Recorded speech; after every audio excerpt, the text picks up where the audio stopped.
Welcome students. Now let us see the image formed by convex lenses for different position of the object.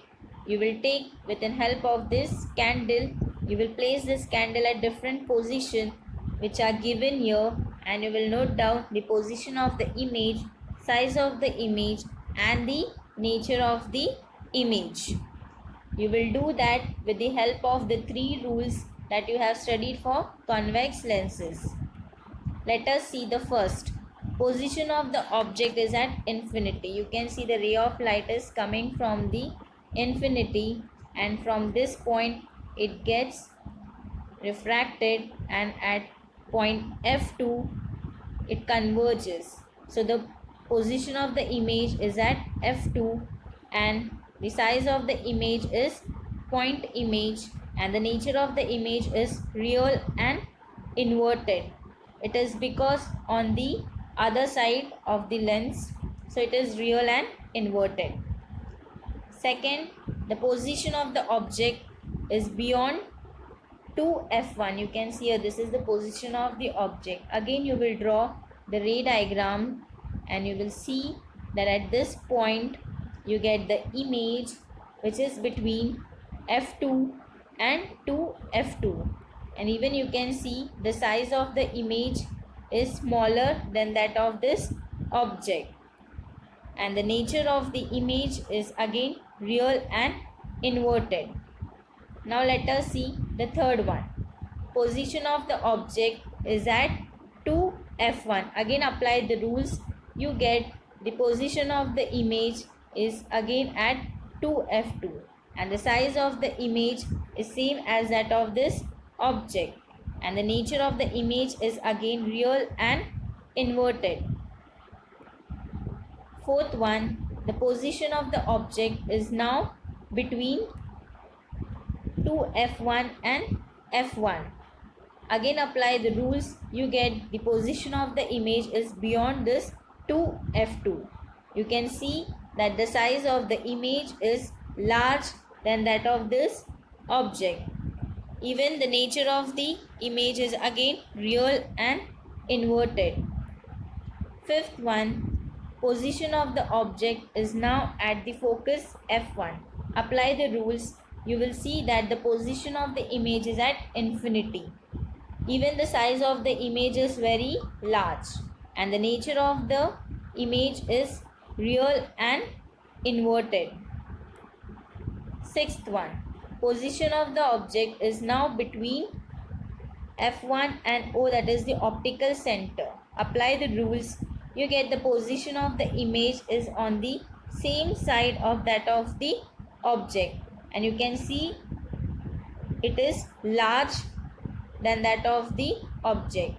The size of image is very large, that of the object, and the nature of the image is virtual and erect because it is on the same side of the object is being placed, so it is erect and virtual. Now let us see image formed by concave lenses. Rules to draw ray diagram of image obtained by concave lenses. Rule 1. When the incident ray is parallel to the principal axis, the refracted ray, when extended backward, passes through the principal focus.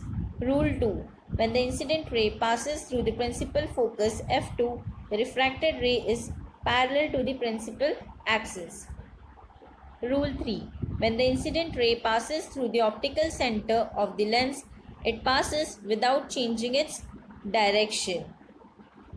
Now let us see the image formed by concave lenses with this different position of the object. Here again you will use these three rules that you have studied for the concave lenses. Let us see the first one. The position of the object is at infinity.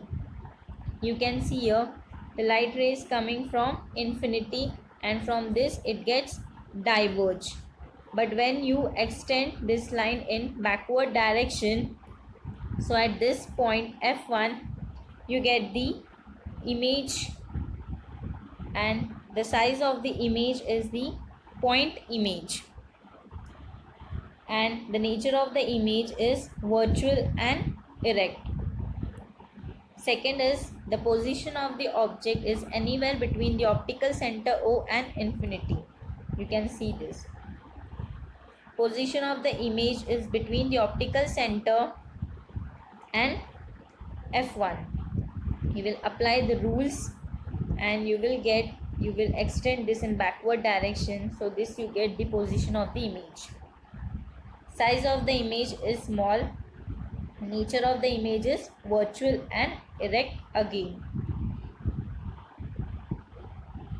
Now let us see the sign convention. According to the Cartesian sign convention, the optical center O is taken to be the origin. The principal axis is the x-axis of the frame of reference. You can see here. This is the optical center O and this is the principal axis. The object is always placed on the left of the lens. You have seen in the concave as well as the convex lens, by placing the object at different position, you have always kept the object to this left side of that of the lens. All distance parallel to the principal axis are measured from the optical center O. The distance measured to the right of O are taken to be positive, while those measured to the left are taken to be negative. You can see here for the concave and convex lens, the distance to the right is positive for both the lens and distance to the left is negative for both the lens. Distance perpendicular to the principal axis and above it are taken to be positive. Distance perpendicular to the principal axis and below it are taken to be negative. For both the lenses, you can see distance above principal axis is positive and below it is negative. The focal length of a convex lens is positive and that of concave lens is negative. This keep in mind. Lens formula. The formula shows the relationship between distance of the object U, the distance of the image V, and the focal length F is called the lens formula, and it is given by this expression, that is 1 by V minus 1 by U is equals to 1 by F. Magnification M. The magnification due to a lens is the ratio of height of image to that of the height of object, that is given by h2 by h1, and this is the formula given for that. Next formula is the magnification due to lens is also related to the distance of the object and that of the image from the lens, that is V by U, and it is given here. Okay. Power of lens. The capacity of a lens to converge or diverge incident ray is called its power. The power of a lens depends on its focal length. It is also an important point. Power is inverse of its focal length F. You can see here, it is inverse of focal length, and F is expressed in meters. The unit of power of lens is dioptry. You can see here. Combination of lenses. If two lenses with focal length f1 and f2 are kept in contact with each other, the combination has an effective focal length, which is given by this formula: 1 by f is equals to 1 by f1 plus 1 by f2. If the power of two lenses are P1 and P2, then the effective power is given by P is equals to P1 plus P2. Thus, when two lenses are kept touching each other, the power of the combination lenses is equal to the sum of their individual powers.